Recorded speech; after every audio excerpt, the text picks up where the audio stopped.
Alhamdulillahilladzi arsala rasulahu bil huda wa dinil haqqi liyudhhirahu 'ala dini kullihi wa kafa billahi shahida. Asyhadu an la ilaha illallah wa asyhadu anna Muhammadar Rasulullah. Allahumma shalli wa sallim 'ala sayyidina Muhammadin wa 'ala alihi wa man tabi'ahum bi ihsan fi Rajab wa Sya'ban wa balighna Ramadan.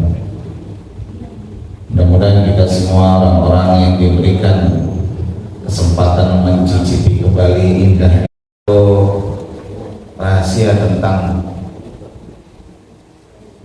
surat Al-Insyirah. Surat Al-Insyirah, pendekatan sebuah Al-Quran itu bisa pada dua hal ya. Pertama, pendekatan pada historis, kedua pendekatan secara empiris. Historis gimana maksudnya?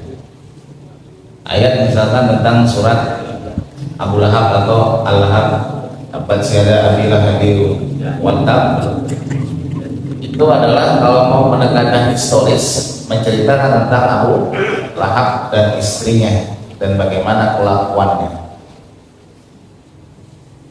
Itu historisnya.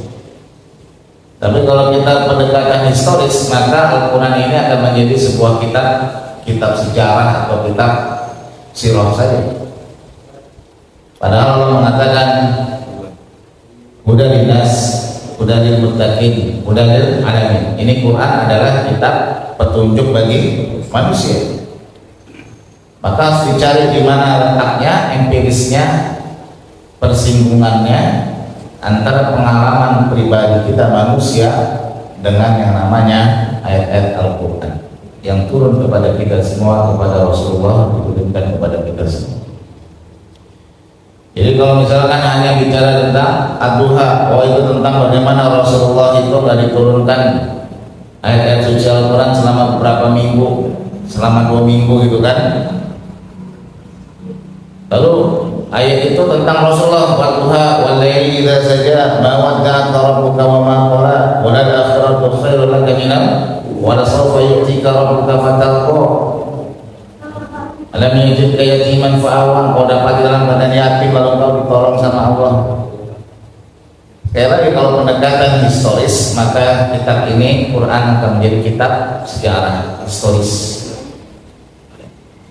Sementara kita harus mendapatkan hudan dari Al-Quran. Lalu apa yang harus kita dapatkan? Surat Ad-Duha dengan Al-Insyirah ini dia berapatan pada maknanya. Sama seperti Al-Anfal dengan At-Taubah. Makanya di At-Taubah itu nggak ada basmalahnya. Kalau menurut Umar bin Khattab itu satu surah. Anfal dengan At-Taubah pun bicaranya pada hal yang sama, pada peperangan. Ya, di dalam Anfal dengan At-Taubah itu ayat-ayat tentang perang semuanya. Makanya dia seperti satu surah. At-Taubah nggak ada basmalah. Pun demikian dengan Ad-Duha dengan Al-Insyirah, Lam Nashrah. Sama tentang bagaimana keadaan Rasulullah menghadapi dakwahnya. Ya.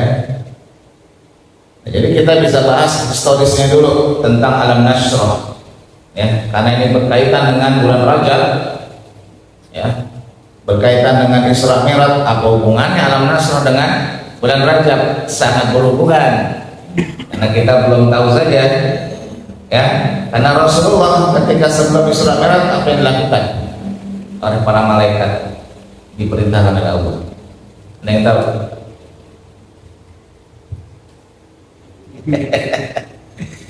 Tidak mungkin Rasulullah itu Isra Mi'raj sebelum hal ini terjadi. Inilah yang kemudian dikatakan sebagai Alam Nashrah. Ada yang tahu? Sebelum Rasulullah itu berangkat dari Masjidil Haram, subhanalladzi asra bi abdihi lailan minal masjidil haram ilal masjidil aqsa. Perjalanan dari Masjidil Haram ke Masjidil Aqsa, kemudian indah Sidratil Muntaha. Yang dilakukan oleh malaikat adalah membersihkan hati Rasul, dibelah dada Rasul, dikeluarkan iri dengki, dimasukkan ke lemah lembutan dan rahim, rahman rahim. Sama kejadian ini adalah ketika Rasulullah masih kecil, ketika di Bani Sa'adah dalam perawatan Halimatus Sa'diyah. Usia Rasulullah 4 tahun, lagi main-main sama teman-temannya di padang pasir, tiba-tiba datang 2 orang dengan baju putih yang wajahnya itu wajah yang sangat asing bagi mereka, orang-orang Arab Badui.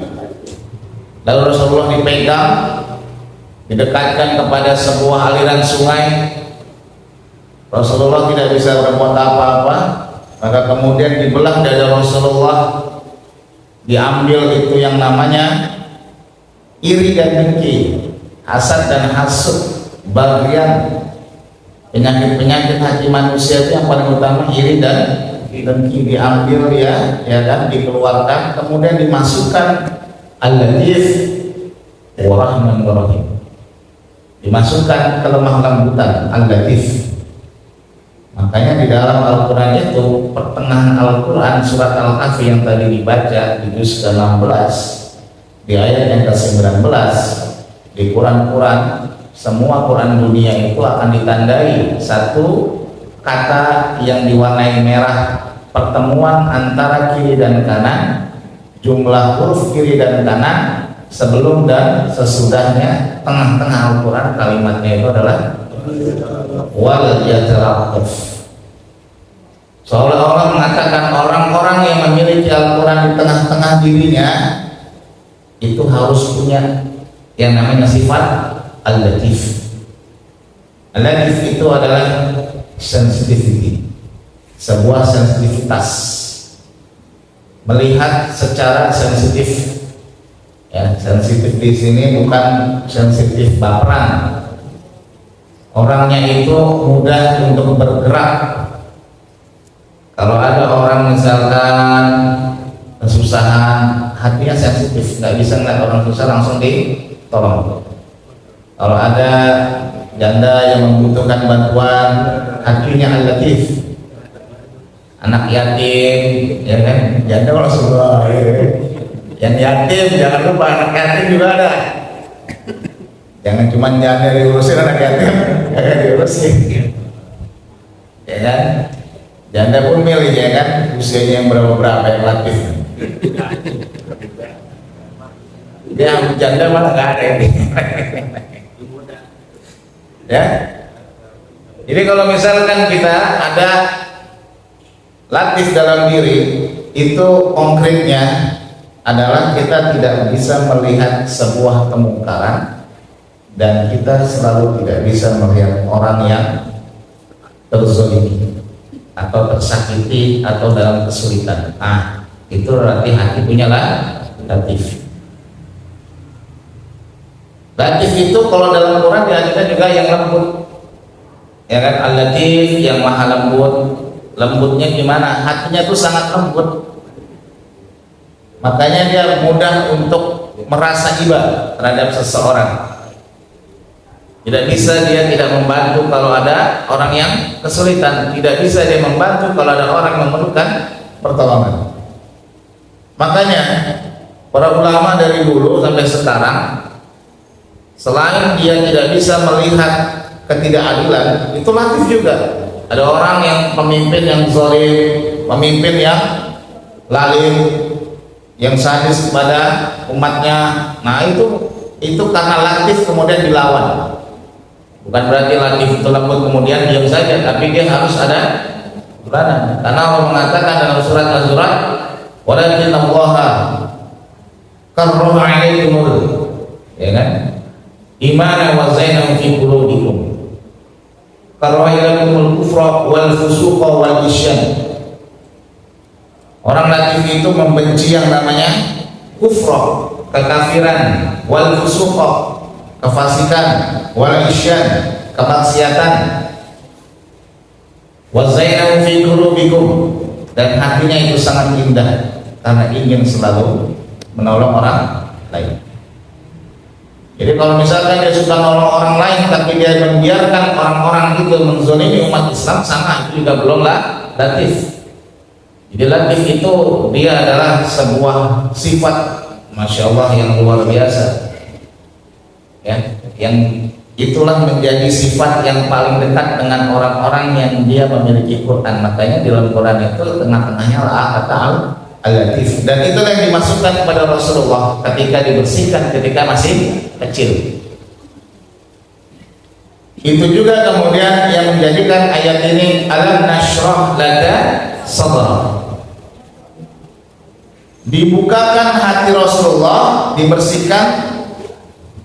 Bukankah alam itu kan tidak, bukankah sudah nashrah, kami ini asyirah. Syarah itu artinya, nah ini syarahnya Pak, syarah itu artinya adalah dia meluaskan, meluaskan. Kenapa perlu diluaskan?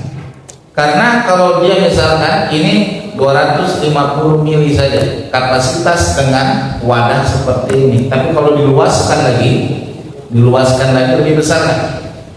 Lebih besar lagi, luaskan lagi jadi ember lebih besar, luaskan lagi jadi bak. Nah, meluaskan wadah atau meluaskan dia punya pintu masuk itu namanya syarah. Artinya diluaskan. Kenapa perlu diluaskan? Karena Rasulullah itu akan menghadapi satu kehidupan yang tidak normal seperti kehidupan manusia sebagian seperti kita.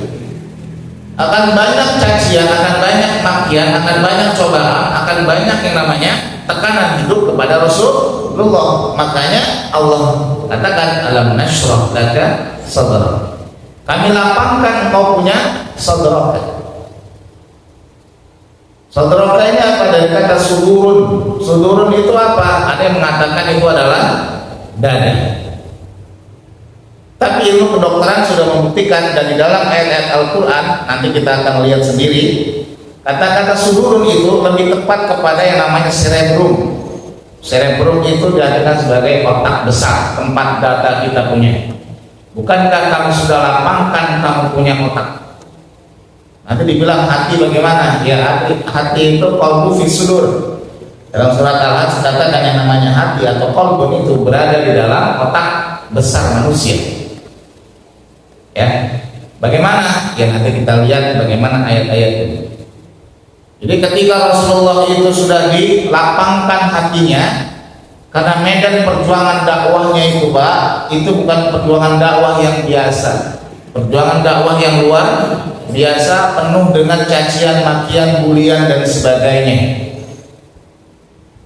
Ya, maka kemudian hati itu harus lapang, diluaskan. Ya kan, diluaskan. Nah, kita bulan Rajab ini berkaitan juga dengan tahun baru kita, ya kan, Masehi, yang masing-masing kita memasuki tahun 2025 ini. Rasanya perlu belajar bagaimana kita untuk hati yang lapang. Kenapa? Karena kalau hati tidak lapang, kita akan mudah untuk reaktif, marah, dendam, iri, dengki, betul? Kenapa? Karena tidak lapang. Ada tanah yang lapang, ada tanah yang semak belukar, betul? Nah, ibarat otak kita itu, kalau tanah itu lapang, itu nikmat kita. Dimasukkan ujian oleh Allah, dimasukkan hujatan dari orang lain, perkataan orang lain.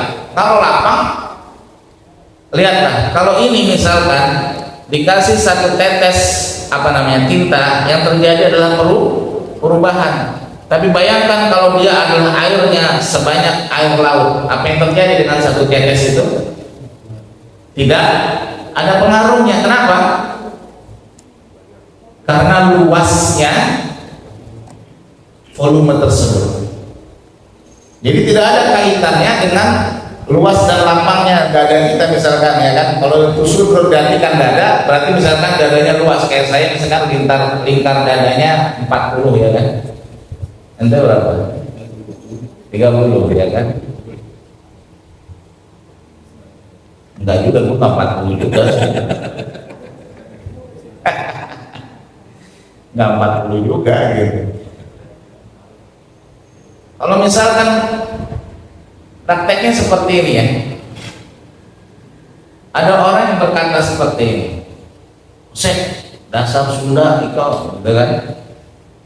Kan kalau hati lapang ya biasa ya, tapi kalau sempit hati itu, maka dada terasa sempit. Itu maksudnya. Padahal yang diserang itu bukan dadanya kan, bukan dipukul dadanya, tapi dipukul kepalanya lewat kata-kata. Kesel dia, dasar tuh orang kampungan gitu kan. Nah, seketika kita merasa sempit dada kita.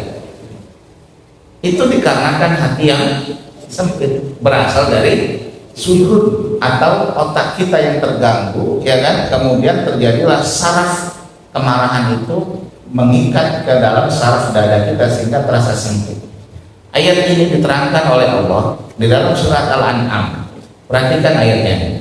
Faman yuridillahu ayyahdiyahu yashrah sadrahu lil Islam. Barang siapa yang Allah kehendaki akan memberikan kepadanya petunjuk, maka dia akan melapangkan dadanya. Sadrahu lil Islam. Wa man yurid ayyudillahu yaj'al sadrahu dhayiqan harajan. Barang siapa yang dikehendaki Allah kesesatan, niscaya Allah menjadikannya dadanya sesak lagi sempit, doyikan harajan, seperti orang yang keandama yasra'adu fis, seperti orang yang dia naik ke langit. Orang kalau naik ke langit, Pak, naik pesawat ulang-alik, naik pesawat kita take off,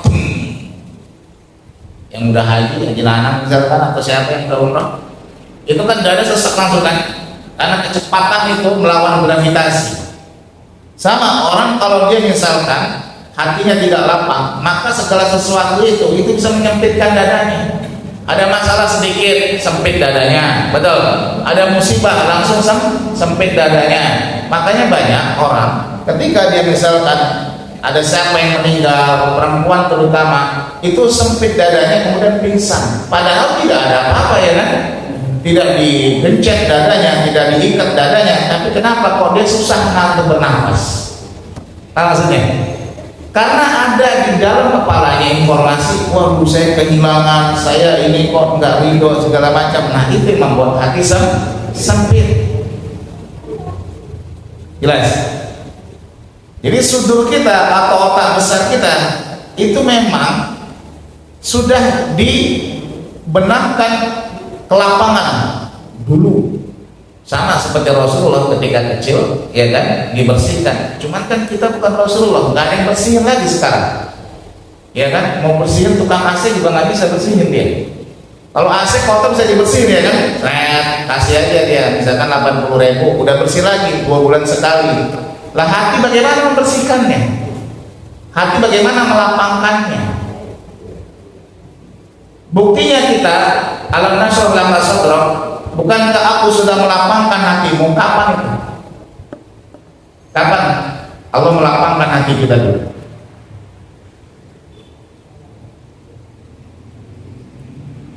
Dari kecil Pak, masih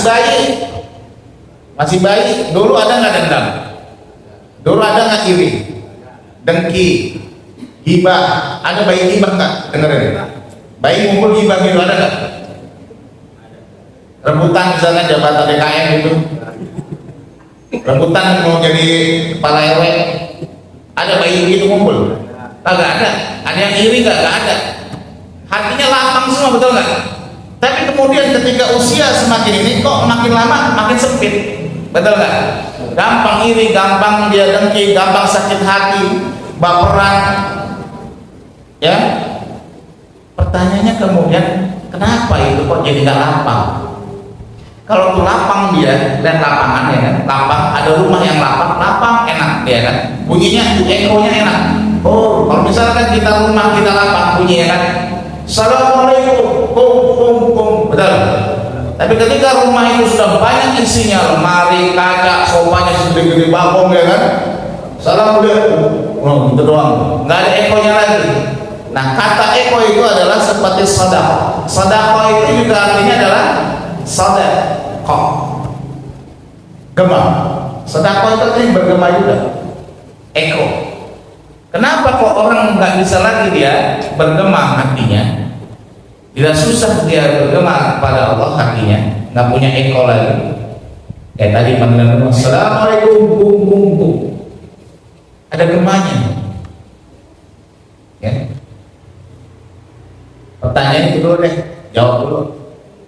Apa yang membuat hati kita makin sempit? Dulu kita merasakan dan kita membuktikan dulu. Lagi kecil kan nggak ada tuh yang iri hati dan segala macam kan. Nggak ada tuh bayi yang khawatir berlebih, yang ketakutan berlebih kan. Makanya bayi itu dia seperti itu dia. Jalan pinggir jurang juga jalan-jalan, betul nggak? Kita dikit-dikitnya takut. Mau jualannya takut, ya kan? Mau ngapain takut, serba takut kita. Bayi itu nggak ada takutnya dia, nggak ada khawatirnya, ya. Nah sekarang kenapa kok kita sekarang semakin dewasa, semakin sempit hati kita? Pertanyaannya apa yang membuat sempit? Padahal dulu alam nashrah laka sadrak, luas dulu kita hati.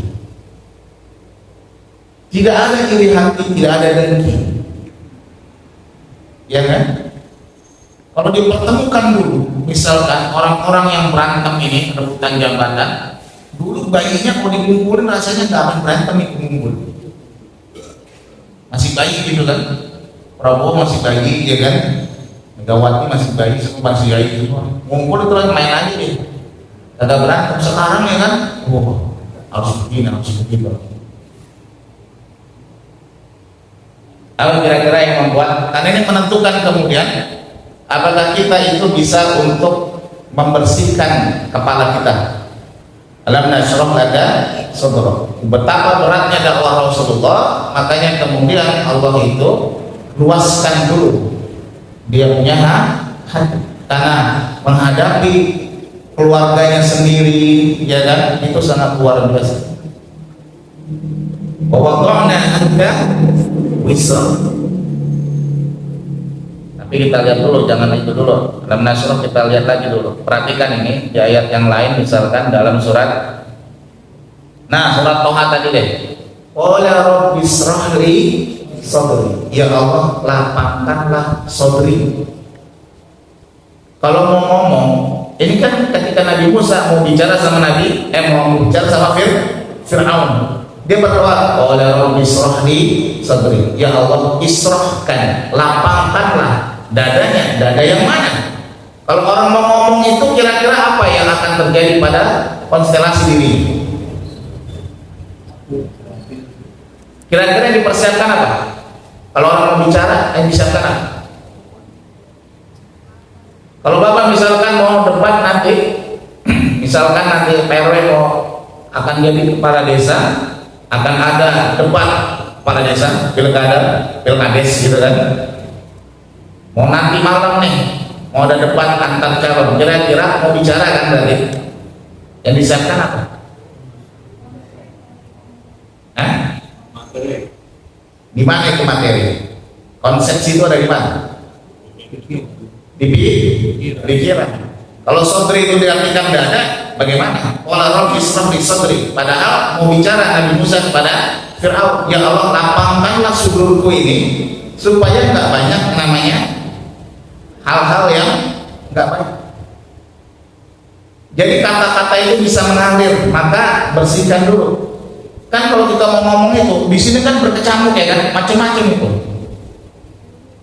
Kita sudah mengkonsep begini ya kan, poin A, poin B, poin C segala macam. Ini tentang kesejahteraan, ini tentang pengurusan janda-janda, anak miskin, yatim piatu dan sebagainya. Ini tentang bagaimana meningkatkan pelayanan dan sebagainya. Tapi ketika di hari H kan belum tentu itu keluar ya. Nah itulah yang menjawab kenapa kok ketika sudah dikonsep banyak yang tidak keluar, karena sudur kita berantakan, filenya berantakan, dia punya sudur. Makanya gak heran kalau orang misalkan bicara, kalau tidak dikonsep dia, ya kan, tidak dilapangkan dia punya sudur, ini mau ngomong apa ini? Kan terlalu luas kalau ngomong apa ya kan, maka perlu konsep. Ini mau ngomong ini saja bisa kemana-mana, betul. Nah jadi artinya sudur itu memang berkaitan dengan otak besar manusia, tempat data kita ini di sini, Bro. Dan data kita ini HP ini cuma 128 giga, 256 giga, 1 tera ya kan? Berapa tera ini datanya, muatnya. Cuk, gitu kan. Kalau diisi video terus ya kan, habis cepat seminggu juga habis, betul. Tapi otak manusia itu unlimited, jutaan giga, dia tidak bisa penuh Pak. Al-Quran itu ya kan, dengan suaranya, dengan segala macamnya, kalau dimasukin ini cuma 1 giga aja. Quran, aplikasi Quran dengan suaranya 1 giga paling banyak. Kita bisa hafal Quran ya kan, bisa membuat masa lalu segala macam, itu luar biasa. Jadi otak kita nggak akan penuh-penuh, memang lapang terus. Cuman kenapa kaitannya dengan dada? Itu sering sesek, sering nggak bisa napas, sering berdebar-debar, betul.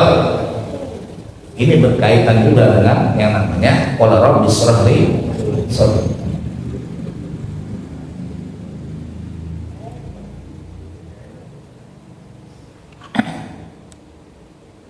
Ya, jadi syarah itu artinya melapangkan. Rasulullah dilapangkan hatinya. Kita bagaimana melapangkannya, pertanyaan? Kalau Rasulullah mendatangkan malaikat, dilapangkan dia hatinya, dimasukkan yang namanya al-latif warahman warahim, dihilangkan iri dan dengki. Lalu kita bagaimana? Dari dulu belum ada malaikat yang belah dada kita, betul? Cara melapangkannya seperti apa makanya?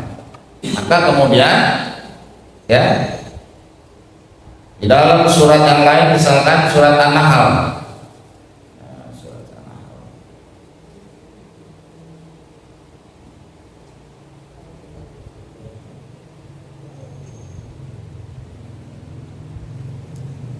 ayat 106, man kafara billahi min ba'dihi imanihi illa man ukriha wa qalbuhu mutmainnun bil iman walakin man syaraha bil kufr sadrah. Selalu namanya syaraha berkaitan dengan sadrah, dengan yang namanya otak besar. Melapangkan itu otak besar.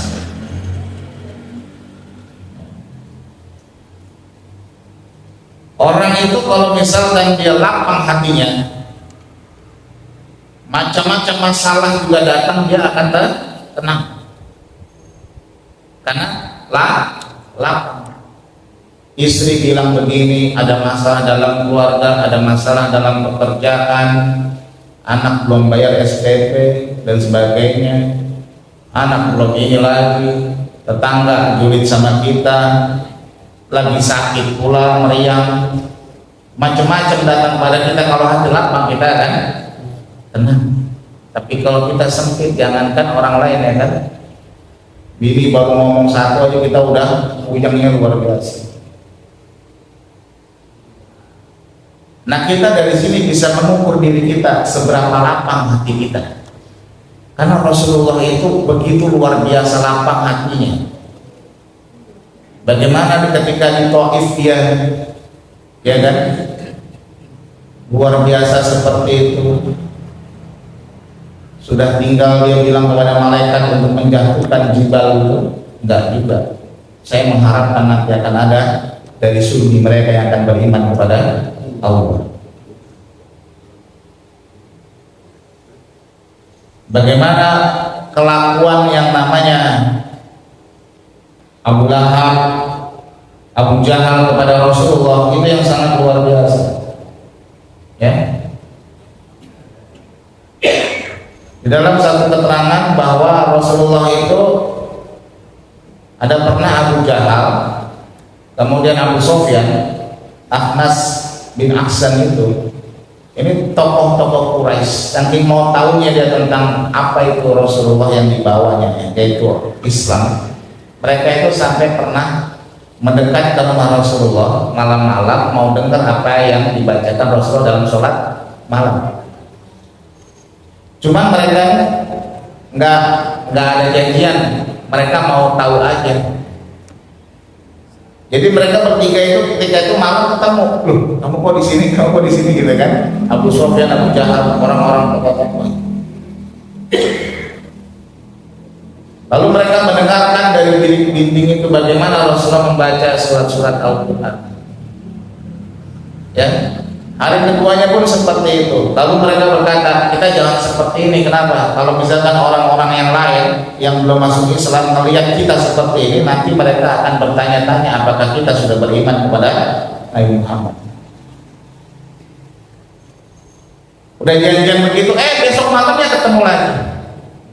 Saking mau tahunya mereka tentang Islam. Akhirnya si Akhnas ngomong sama Abu Sufyan, kalau saya dengar-dengar berapa hari ini mendengarkan perkataan kitab dari Al-Quran ini, kalamullah, kayaknya gak ada yang salah. Kata Anas ya kan. Abu Sufyan bilang juga gitu kan, iya juga bener aja, gak salah juga. Lalu apa yang membuat mereka gak nerima? Kan ayat tadi itu kan jelas banget mengatakan, faman yuridillahu ayyahdiyahu yassar sadrahu lil Islam.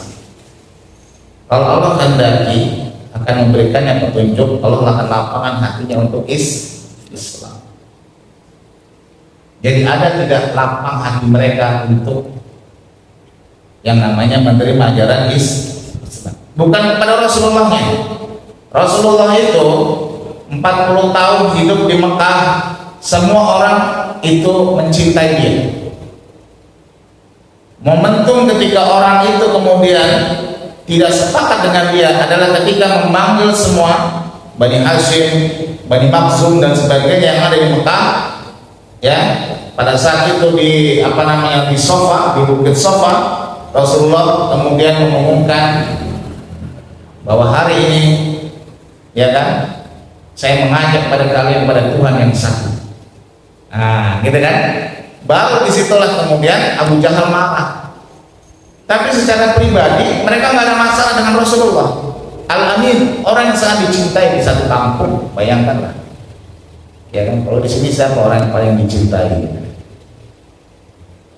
Tapi karena ini urusannya adalah bukan karena sekedar menerima agama, tapi ini urusannya berkaitan juga dengan faktor ekonomi yang ada di Mekah.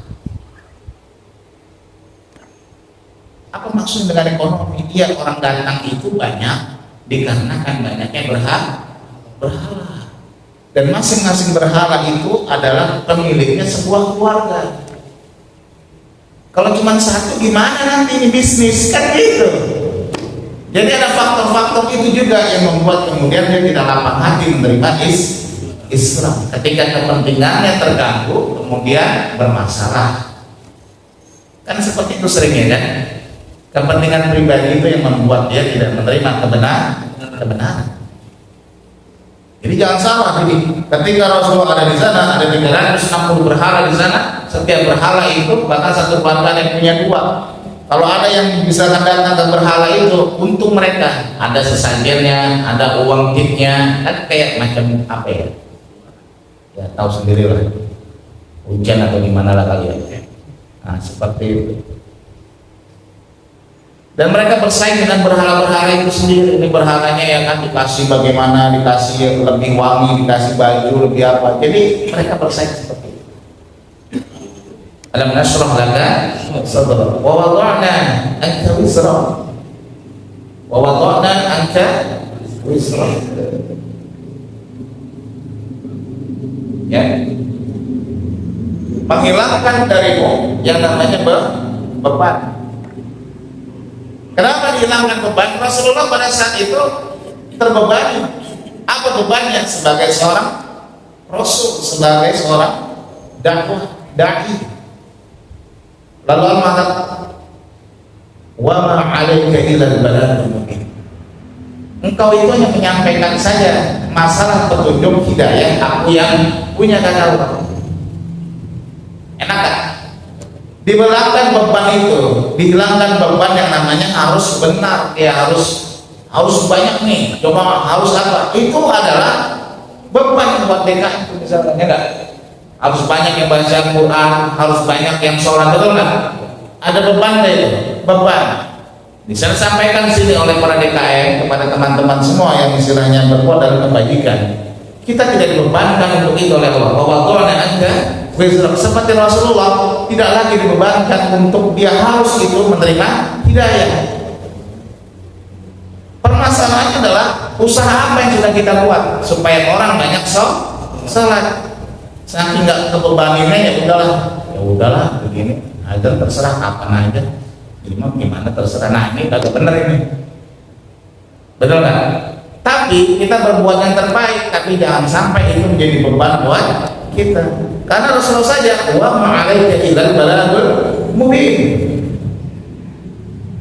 Dalam ayat ini mengatakan fa in tawallaitum fa inna ma'ala rasulina al-balagul mubin.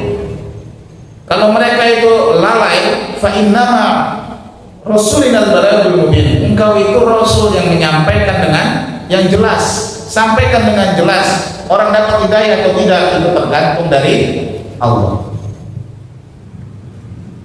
Jadi betapa Rasulullah itu akhirnya Masya Allah lapang sekali hatinya. Oh, jadi kalau ada orang yang dia misalkan masih bergundalan ya kan segala macam, ya sudah, yang penting sudah disampaikan. Fala'allaka baqi'un nafsaka 'ala fala'allaka baqi'un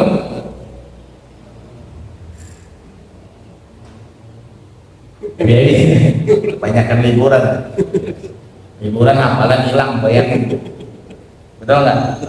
Iya emang antara dua deh, ya kan, hafalan hilang atau menipis, hati nggak jadi sempit lagi. Iya mikirin betul ya. Fala'allaka bakhirun nafsaka 'ala atharihim illam yu'minu bihadzal hadithi asafa. Artinya apa? Fala'allaka bakhirun nafsaka 'ala nafsi. Hampir saja Rasulullah itu menyalahkan dirinya akibat orang tidak beriman. Dia ingin membinasakan dirinya gitu. Fala'allaka bakhirun nafsaka 'ala atharihim illam yu'minu bihadzal hadithi asafa. Jadi Rasul dikatakan jangan kau hancurkan dirimu gara-gara orang tidak beriman. Wa wada'na 'anka wizrak, diangkat sama Allah bebannya. Alladzina qad zahara, yang sudah membebani punggungnya. Ya. Wa rafa'na laka dzikra, maka kuangkat engkau nama ya Rasulullah. Nama Rasulullah diangkat oleh Allah bahkan sebelum ada semua para nabi. Ketika Nabi Adam itu memasuki surganya Allah, yang melihat tulisan Muhammadun, dia bertanya kepada Allah, ini siapa ya Allah? Ya Allah, nanti anak cucumu yang akan menjadi orang terpilih di alam semesta. Jadi Nabi Adam saja sudah melihat tulisan Nabi Muhammad di dalam surga. Dan namanya Nabi Muhammad itu namanya Muhammad yang terpuji. Tidak bisa orang itu mengolok-oloknya, menjelek-jelekannya. Kenapa? Karena memanggilnya saja sudah memuji. Ya Muhammad, artinya dia terpuji Muhammad. Ya Muhammad, anta kazib, anta kazib, nggak bisa. Yang terpuji engkau dusta, nggak bisa. Karena memanggilnya saja sudah terpuji. Sampai kemudian Ummu Jamil, istrinya Abu Lahab itu marah.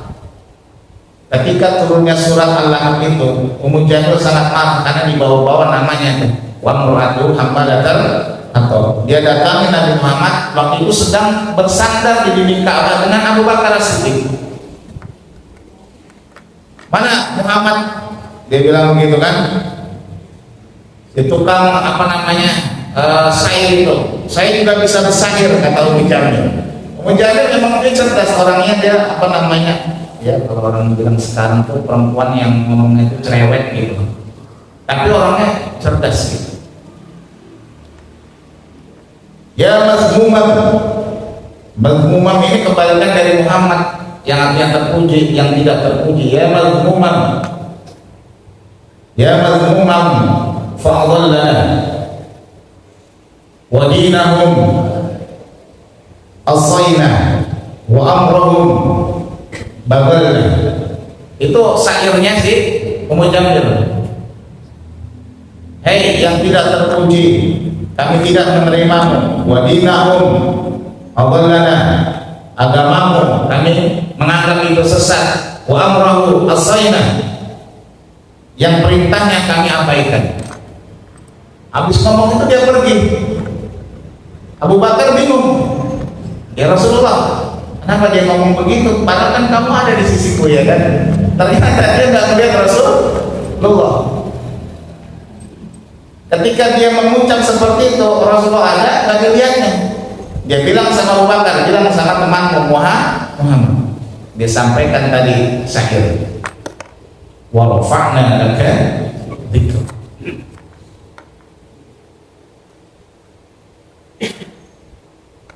Dinaikkan kita punya yang namanya zikr, sebutan.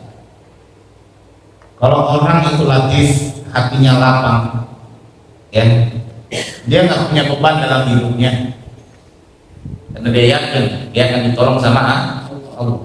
Lapang hatinya. Kalau dia orang yang lapang hatinya, Allah naikkan dia punya sebutan. Di kampung ini siapa yang disebut, ya kan? Warfa'na laka dzikra. Namanya disebut-sebut, namanya itu diingat-ingat sebagai orang yang baik. Mau nggak? Itu pasti itu ada. Kalau kita meninggal dunia, kita ingin diingat sebagai siapa? Itulah warfa'na laka dzikra. Apakah itu orang yang rajin ke masjid, itu bapak yang luar biasa ibadahnya, atau akan diingat itu orang pembawa bala, itu orang adalah ahli maksiat? Coba hitung-hitung kita. Kalau kita meninggal dunia, kita mau akan seperti apa? Diingat sebagai apa? Warfa'na laka. Rasulullah warfa'na laka. Mengingat namanya, menyebut namanya, itu akan membuat kita semakin cinta kepada Allah. Jadi Pak, sebutan orang yang paling hebat itu ketika disebut namanya, makin dia mengingat kepada Allah. Disebut Aba Yahya, ingat kepada Allah. Disebut nama Asep, ingat sama Abah. Betul nggak? Ada kan gitu kan? Disebut namanya dia, ingat sama utang. Karena dia punya utang terus. Kalau sebut nama Inanang, ingat? Kan gitu kan? Jadi kalau misalkan sebut nama Rasulullah, ingat siapa kita? Ingat Allah. Jadi sebutan yang paling tinggi itu ketika disebut nama kita, apakah orang ingat kepada Allah atau ingat kepada selain itu? Mudah-mudahan seperti itu, ya kan? Mudah-mudahan nanti disebut nama Nabi Karim, ingat? Masa sih ya? Kan seperti itu kan? Oh dia apalan karena harus skor dia, gitu kan? Tekan jiwanya ke lapang juga. Ya, jadi ketika anak kita menyebut nama kita, tetangga kita, saudara-saudara kita, teman-teman kita menyebut nama kita, itu akan ada yang namanya satu pesan. Warfa'na laka dzikra. Nah, Rasulullah itu diangkat pada sebutan yang paling tinggi. Ketika orang mengingat nama dia, maka langsung ingat kepada Allah. Kenapa? Karena kerjaannya mengingatkan dia untuk orang kembali kepada Allah. Masya Allah. Ini 41, bulan depan 42 alam nasrah. Fa inna ma'al usri yusra. Bagaimana berubah kesulitan menjadi kemudahan? Gimana mudahnya? Ya, secara neuroscience, ilmu tentang otak. Tadi sebenarnya sudah sedikit tentang ilmu tentang otak. Ya, lapangkan hati kita, ditata dia punya sudut pikiran kita. Insya Allah hidup itu akan lebih mudah. Hidup ini kan tidak mudah karena begitu banyak ini namanya self talk. Dalam ilmu neuroscience itu self talk itu begini Pak. Asep dia misalkan mau buka warung lagi, buka cabang. Dalam hatinya, aduh, siapa yang beli? Aduh, bagaimana ngurusnya? Ya kan, adu-adu itu ada di pikiran Pak. Ada di, itu ibarat kata semak belukarnya. Betul nggak? Jadi kita itu kadang lebih toksik dibandingkan teman yang toksik. Ini kan misalkan santri-santri mau kawin ya dan mau nikah, itu di kepala itu gambaran di kepala. Mau nikah, aduh gimana, jodohnya yang gimana, nanti gimana ngidupin anak orang, aduh gitu kan. Oh, puyeng banget Pak. Itu karena sudut tidaklah lapang, banyak semak belukar. Kalau semak belukar isinya apa? Tahu nggak? Semak belukar isinya apa? Hah? Menganang yang suka semak belukar. Isinya apa menganang semak belukar? Ular, kalajengking, kadal, biawak. Itu semak belukar. Sama otak kita kalau semak belukar kayak gitu, isinya ular, nyongkok jadi gigi ceplok ya kan. Udah kita mau bagus, mau sholat ya kan, dihalang-halangi segala macam. Nah, orang banyak gagal bukan karena orang lain, gagal karena sudah mulai dari pikiran yang sudah gagal. Alam nashrah laka sadrak. Bila kami kualitas. Wassalamualaikum warahmatullahi wabarakatuh. Waalaikumsalam warahmatullahi wabarakatuh. Alhamdulillahirabbil alamin. Kami ucapkan banyak terima kasih kepada guru kita yang telah menyampaikan materi pagi hari ini. Semoga materi pada pagi hari mendapat manfaat yang berkah bagi kita semua. Mungkin sudah saya diskusi kali Pak, betul ya? Berhubung waktu sudah siang lagi banget, jadi kita tutup acara pada pagi hari ini. Dan sebelum itu kami selaku pengurus CKM menghimbau dan mengajak apabila jemaah pagi hari ini ada waktu kosong senggang, karena pada pagi ini ada acara pengotoran untuk yang depan. Jadi kami harapkan apabila pada jemaah ini ada waktu yang luang yang kosong, ditunggu kehadirannya untuk mengikuti gotong royong pengotoran pagi jam 8. Baik, kita tutup bersama dengan mengucapkan alhamdulillah dan doa kafaratul majlis. Subhanakallahumma wa bihamdika asyhadu an la ilaha illa anta astaghfiruka wa atubu ilaik. Wassalamualaikum warahmatullahi wabarakatuh. Silakan tarawih dipimpin untuk sarapan paginya sebelum dia kuat untuk melakukan.